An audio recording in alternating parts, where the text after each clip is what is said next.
I'm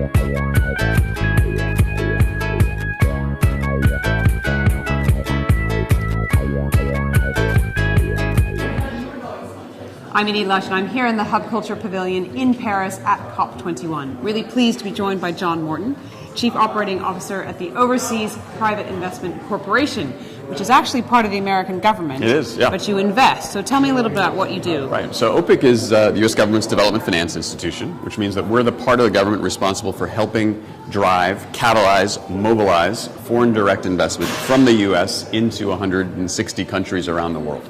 We're a development agency, but we do it with private sector tools, direct loans, loan guarantees, political risk insurance, et cetera.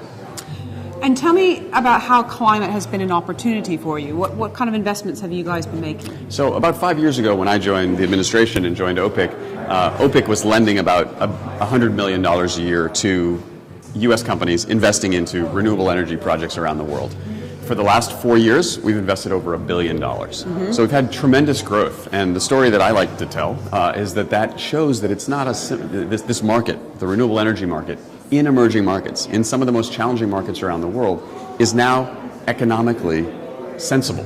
There's a positive economic proposition for investing in solar, wind, geothermal, biomass in an ever-increasing number of countries around the world. So tell me about some of them. I know you've been in Africa, you've been in the Caribbean. What's a story that you could tell me? So we do everything from $300 million concentrated solar investments in South Africa to $1 million off-grid hydro or off-grid solar projects in Kenya, Tanzania, Rwanda. So we really run the gamut. I think some of the most exciting stuff that we're doing now is, in fact, that the smaller projects, because comparatively, it's relatively easy to put up a large power plant. Right. People know how to do that. We've been doing that for years. What's harder is to find ways of accessing and providing power to the 600 million Africans that currently don't have a connection. And what's exciting is that we're seeing increasing business model innovation, entrepreneurial activity in that space. So over the last couple of years, we've supported about now 7 discrete off-grid projects. Projects that aim to electrify an individual house, sometimes a mini-grid, a small village, and sometimes a larger village. And there's business models that are attacking each of those.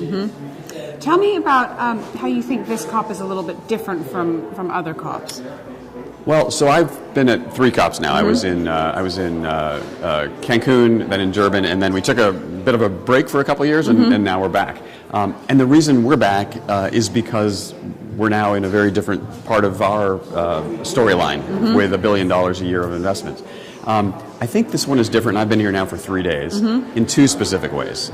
The first is that the amount of activity that is occurring at the state and local level, when I say state and local level, not just in the U.S., but all over the world, is tremendous. So, forward-thinking mayors, state governors, et cetera, are putting into place policies that enable investment to flow.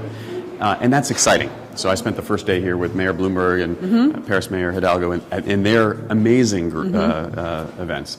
That's the first thing. The second thing is just the private sector investment that is flowing now is tremendous. In an increasing number of countries around the world, renewables are not just an option. They are the preferred option. They are the cheapest option. And that's only going to continue as the cost curves on renewables continue to come down.